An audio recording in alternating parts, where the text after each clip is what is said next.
Alright guys, welcome to the next video, phase 5. Here we will discuss the point of invalidation concept, which I think is a very good concept that emphasizes on being conservative and is a great way, or is a great place to place your SL as you're starting to trade this style, because transitioning from 40 anywhere from 20 to 40 to 50 pip stops to now 5, 4, 3, 7, to single digit, it's very hard in terms of your psyche at first, but over time you will get accustomed to it. But I just believe that this concept is something that will help you immensely with that transition, because it gives you a conservative SL where essentially if that point is hit, then your entire bias, or not your entire bias, but your entire entry is invalid, right? Potentially sometimes even the bias.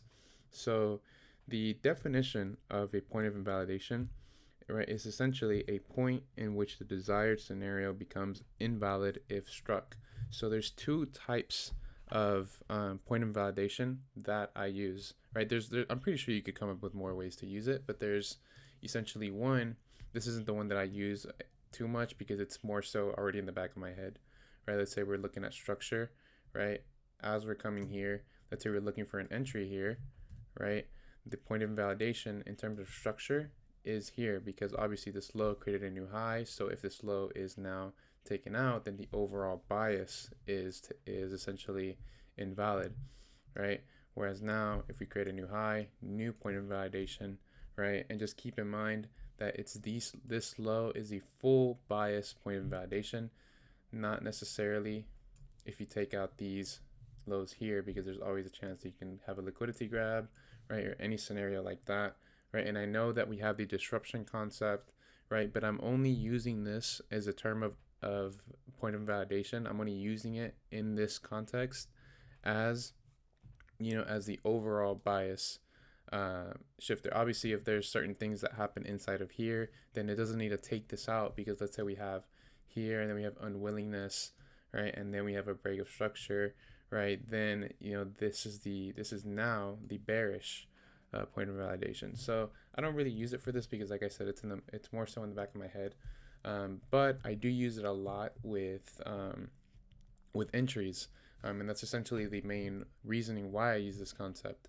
So let's go ahead and get started with the EURUSD 30-second time frame, right? So, right, as you can see, there is a point of interest, right? As you can see, there is a micro break of structure here, right? Which then leads to a pullback, right? Which pretty much filled inefficiency there potentially, right? And we had an impulse to the downside, but keep in mind that this impulse did not take out structure, right? But also keep in mind we didn't mitigate anything. So any move up is still unsupported, but now it's a matter of where it's going to reverse, right? So I have my POI here inside of the premium based on the high low, but because this low did not create a new low here, there is a chance we can have a liquidity grab and actually hit this other 30-second SC here, right? So to cover myself, I'm not going to put my SL above this high, right? Even though that's, a crazy way to get crazy RR, right? It'll kill your win rate.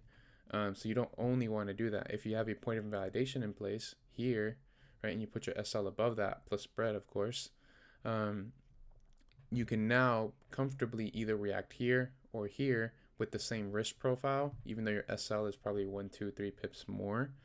You can now are essentially covered, and just in case, if it reaches back up here, we will, react. If we react from here, then we will still catch the move, and we don't actually get that SL hit, because you don't want to be too tight with the SL, because it becomes unrealistic. And once you start taking those consecutive losses, it can hurt your psyche, right? And then you may not want to trade the style anymore. So you want to be aggressive, but you want to be conservative while you're aggressive at the same time, because we're being aggressive in terms of trying to catch this reversal here, but we're being conservative because we're following rules, right? And we're being conservative with the SL. Okay, so that's example 1.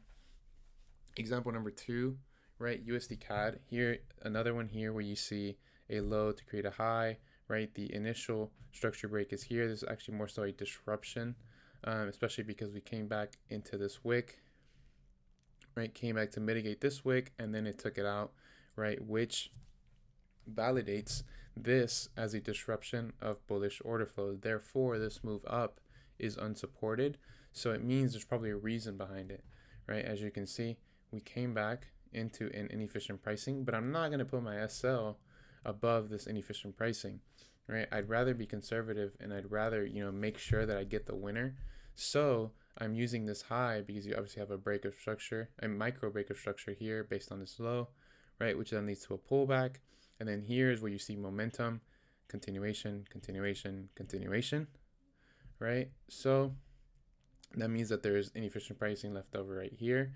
And this is the leg high, or the structure leg high here, right? So I know that if we break this, right, there is no other POI above this. Even though you could say this is a POI, I don't trade these extremely deep retracements. I think they're unsustainable.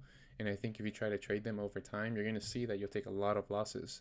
So I'm going off of the inefficient pricing, right?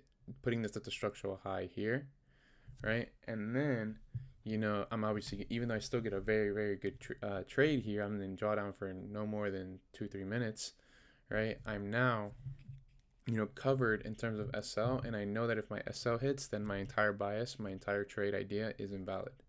Okay, so idea number 3, right? Okay, now we're looking at GJ on the 30-second. Okay, so, right, as you can see, right, even though the entire leg here is bearish, right, we see disruption 1, disruption 2, right? Not to mention this didn't even reach the inefficient pricing here. So this to me now, right, is a disruption of these two highs and an unsupported move to the downside, right?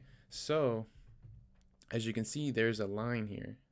So this line here is essentially showing me that this candle, this push down candle, mitigated the inefficiency here, showing that there is an SC inside of this candle. So I'm going to assume the whole candle, right? So if this candle is broken, then realistically there's nothing left to mitigate here. So I don't need that extra 1.5 pips of stop loss, right? So you see, even though for some scenarios it can widen your stop, right? In this scenario, it actually makes it smaller, right? Instead of putting it at the low.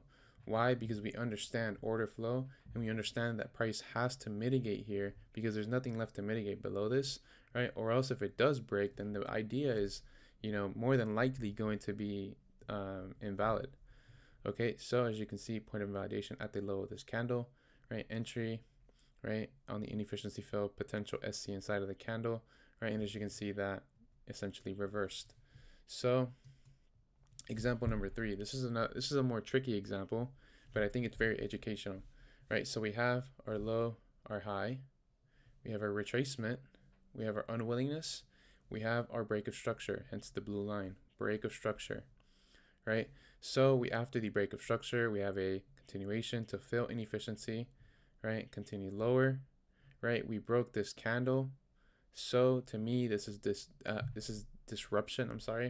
Disruption, right? Which then leads to a pullback, continuation, right? And we now see an SC candle here, but that was taken out. So this is now disruption. So if this is to react still, this is now an unsupported move. So even though we took out structure here, right, this is now a solidified low.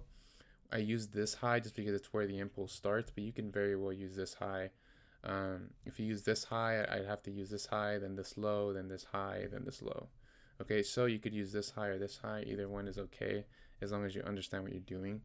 But anyways, right, as we can see, right, after this initial structure break, right, we see the pullback, right? So we're now technically quote unquote in bullish order flow, but it's unsupported because we didn't mitigate anything here, and the mitigation candle was taken out. So we have a solidified high to low, retracement, right? Wherever that reacted from, there is nothing that I see off the bat that causes this reaction here, right? But even if this was like the wick here that tapped, right? My point of invalidation, based on that trade, would have been here, right? Because you can see there's one candle push up, move down, one candle up, the wick up. You can see that mitigated, and that created a downside move. So my point of validation, if I was going to take it off of an inefficiency here, then would be there, right? So bullish order flow is now intact. As you can see, equal highs taken out, right? After the equal highs were taken out, we maybe mitigated inefficiency, who knows. And that created downside momentum. That now took out structure here. So I'm only catching the retracement inside of the premium, right, which is here, the inefficiency fill. And because there's nothing left above this to mitigate, because we created the structural range high, low, retracement, continuation, right, that signifies to me that this is my point of validation, right? So it's very subjective per scenario. With some scenarios, it can make your stop loss very, very tight. With some scenarios, it can make your tight a bit bigger, but that's only because you're applying theory, you're applying logic, right? And you're justifying these positions while at the same time making sure the probability of them having a favorable solution is there, or a favorable outcome is there, right? So you're being conservative but aggressive. So you guys see kind of what I mean with that. So yeah, other than that, I mean, this is the final example. And I think this is a very good example though, because you have disruption 1, disruption 2, unsupported move, micro break of structure, inefficiency fill, point of invalidation, continuation, high, low, retracement, continuation, right? So for the most part, that'll wrap up this video, and I'll see you guys in the next one.